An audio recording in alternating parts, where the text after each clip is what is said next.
It's not the best time to be a Russian sausage tycoon, a Russian military general, the editor of a Russian tabloid, the head of a Russian ski resort, a Russian rail magnate, a Russian shipyard magnate, or Russian oil and gas executives. On Christmas Eve, Pavel Antov reportedly fell from the third-floor window of his hotel in India.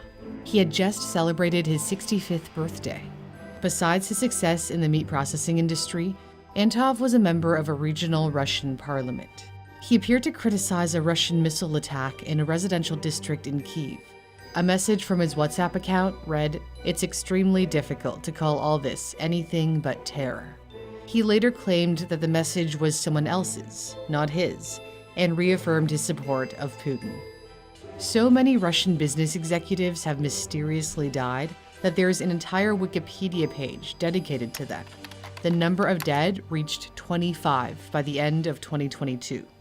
Oil executive Alexander Subotin was allegedly poisoned with toad venom in the home of a shaman. To better understand what's going on, I spoke with an authority figure on Russia. So I wanted to ask you if you believe that the Kremlin is behind them all, or if the answer is more complicated. It's, surprisingly enough, more complicated. To be honest, look, the Kremlin on the whole does not need to kill people.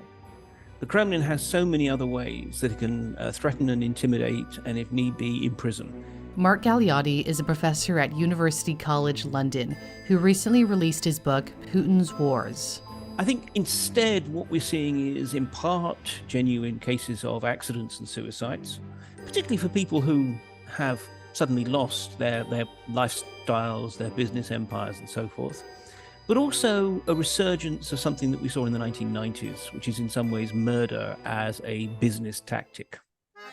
Russia was in political and economic turmoil following the collapse of the Soviet Union in 1991.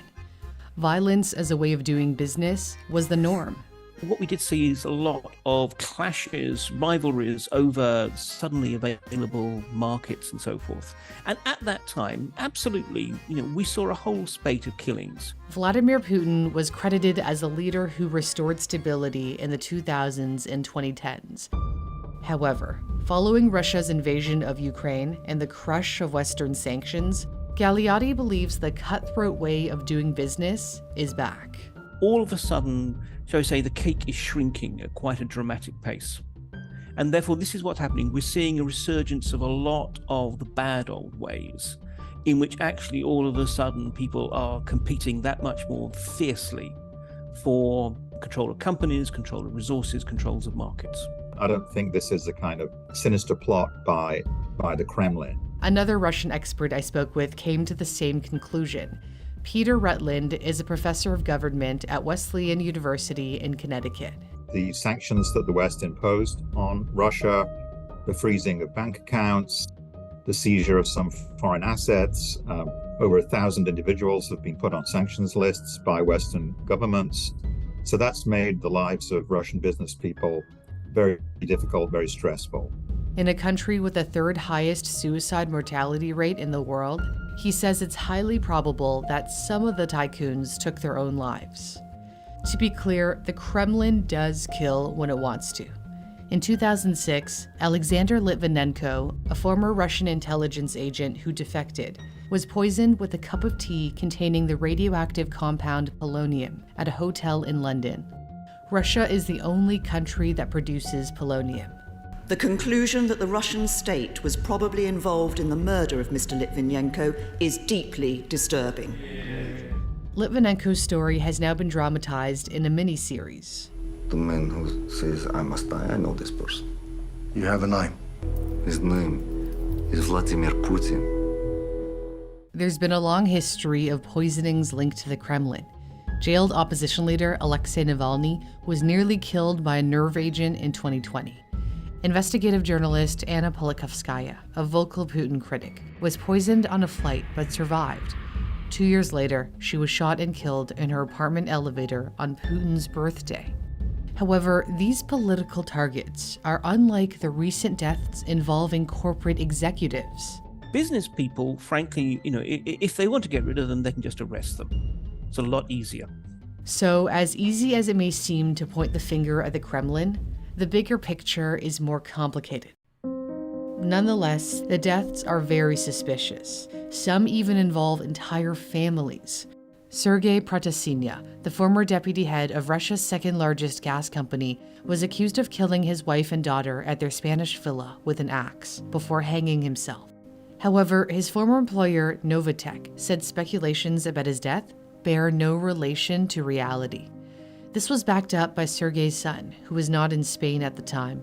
He told the UK's Daily Mail, "He loved my mother and especially Maria, my sister. She was his princess. He could never do anything to harm them. I don't know what happened that night, but I know that my dad did not hurt them." If the death toll continues in 2023, speculation over their cause will remain strong. As former Soviet Defense Minister Georgy Zhukov once said, "There are things in Russia which are not as they seem." With the war in Ukraine, independent media outlets have been shut down in Russia. Many have tried to browse foreign media for news. To help you browse quickly and securely online, I recommend Guardio.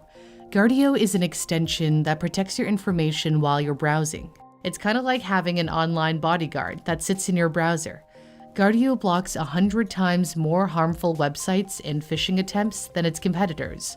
Guardio will block dangerous downloads, even if you've clicked download, to ensure no harm goes to your computer. You know those annoying pop-up ads? They may indicate that you have malware on your device.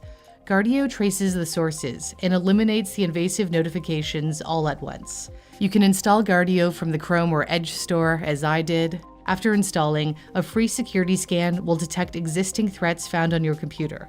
You can then get a free 7-day trial to remove these threats, enable real-time protection, and get real-time alerts when your information could be at risk.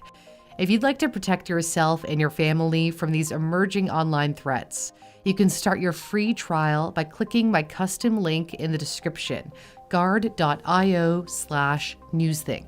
guard.io/newsthink. And get 20% off your monthly subscription, which is good for 5 family members at no extra cost.